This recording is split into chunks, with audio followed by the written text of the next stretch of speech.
Assalamualaikum, halo sahabat pecinta budidaya ikan air tawar. Untuk video kali ini saya akan membahas cara membuat kolam dari hebel.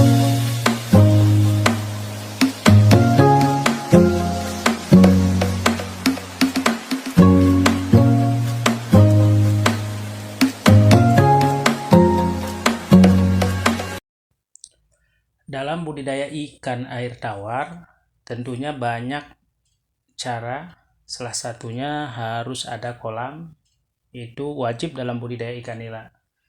Kemudian tergantung dari kita sendiri dalam memilih kolam.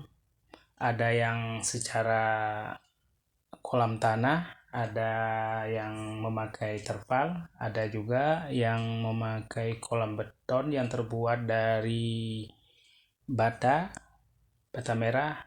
Kemudian kalau untuk hebel ini belum begitu banyak orang yang tahu, karena sudah umumnya orang yang budidaya ikan air tawar ini, yaitu ikan nila, pakai terpal. Sebenarnya kolam apapun bisa, baik itu kolam dari misalnya bahan plastik bisa juga. Kemudian juga untuk budidaya ikan air tawar, baik itu lain daripada ikan nila, misalnya ikan lele, ikan mas, ikan bawal, patin, dan lain-lain, itu sama. Salah satunya harus punya kolam. Kemudian dalam seterusnya, maksudnya kalau sudah punya kolam juga harus ada sumber mata air, baik itu dari sumur bor ataupun dari sungai ataupun dari sumur yang bisa kita ambil air, kita masukkan ke kolam. Karena memang sudah pasti kalau kita budidaya ikan, kalau airnya nggak ada ataupun ada air tidak mencukupi, ini tidak akan berjalan dengan yang semestinya, karena ikan ini memerlukan air yang banyak. Seterusnya kita akan memperkenalkan cara membuat kolam dari hebel. Sebelumnya pernah juga kita membuat kolam dari bahan terpal, bahan plastik. Kemudian juga pernah kita buat kolam ikan nila ini dari beton, yaitu dari bata merah. Untuk nilai ekonomi kita memilih kolam hebel. Ini lebih hemat, kemudian lebih awet, terus lebih cepat dikerjakan. Ini kelebihan dari kolam hebel. Sebelum kita berbicara lebih lanjut, kita dalam membuat kolam hebel ini banyak mungkin yang kita coba dengan cara bahan plastik, kemudian juga ada juga bahan terpal. Maksudnya di sampingnya itu kita buat dari hebel, kemudian di dasarnya kita tambah plastik.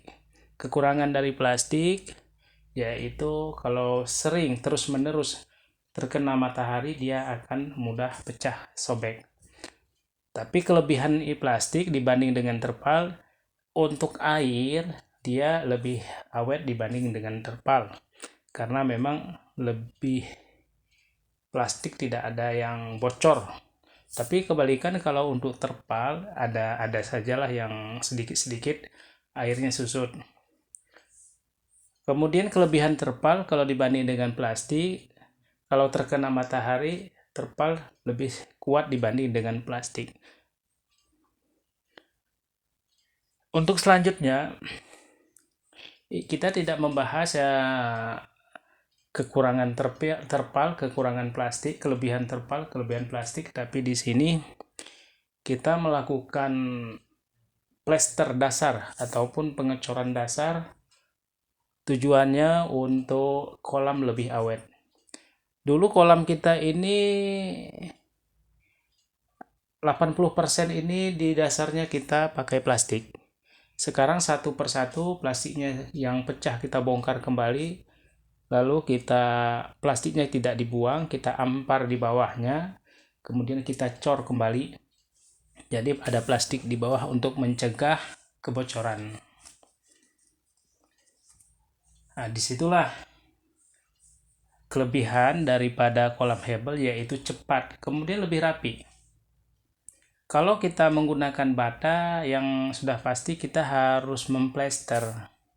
Tapi kalau hanya untuk hebel, kalau hebel maksudnya, kita tidak perlu lagi memplester, langsung saja diaci dengan semen dengan menggunakan kuas.